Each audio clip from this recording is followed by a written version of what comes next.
Hello అండి, నా పేరు రాఘవేందర్ అండి. నాకు సినిమా ఫీల్డ్లోకి రావాలని ఇంట్రెస్ట్ ఉంది. ముఖ్యంగా సినిమాటోగ్రఫీ ఫీల్డ్ అండి. సినిమాటోగ్రఫీ జాయిన్ అవుదామని 2-3 ఇన్స్టిట్యూట్స్ రిఫర్ చేశాను. నాకు ఎఫ్టీహెచ్ చాలా బాగా అనిపించిందండి.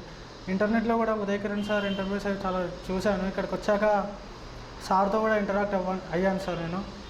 తర్వాత ఇక్కడ జాయిన్ అయ్యాక ఫ్యాకల్టీ ఫ్రెండ్ రిసీవింగ్ కానీ ఇక్కడ అట్మాస్ఫియర్ కానీ అంతా చాలా బాగుందండి. 10 days అవుతుందండి నేను ఇక్కడ కోర్స్లో జాయిన్ అయ్యి. క్లాసెస్ చాలా బాగా చెప్తున్నారండి. సాగర్ సార్ ముఖ్యంగా విత్ రియల్ టైమ్ ఎగ్జాంపుల్స్ చాలా బాగా అర్థమయ్యేటట్టు టీచ్ చేస్తున్నారండి.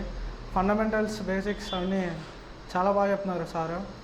ఎవ్రీ వీకెండ్ ఫిలిం ఇండస్ట్రీ నుంచి టెక్నీషియన్స్, డైరెక్టర్స్, యాక్టర్స్ ఎవరో ఒకరు వర్క్షాప్లో కండక్ట్ చేస్తున్నారండి. ఉదయ్ కిరణ్ సార్ చేపిస్తున్నారు. అలా వాళ్ళ నుంచి మేము ఏదో కొంచెం నేర్చుకోవాలి, మేము డెవలప్ అవ్వాలి, ఫీల్డ్లో ఏదో ఒక సాధించాలి అనే విధంగా మమ్మల్ని మోటివేట్ చేస్తున్నారు బాగా వర్క్షాప్.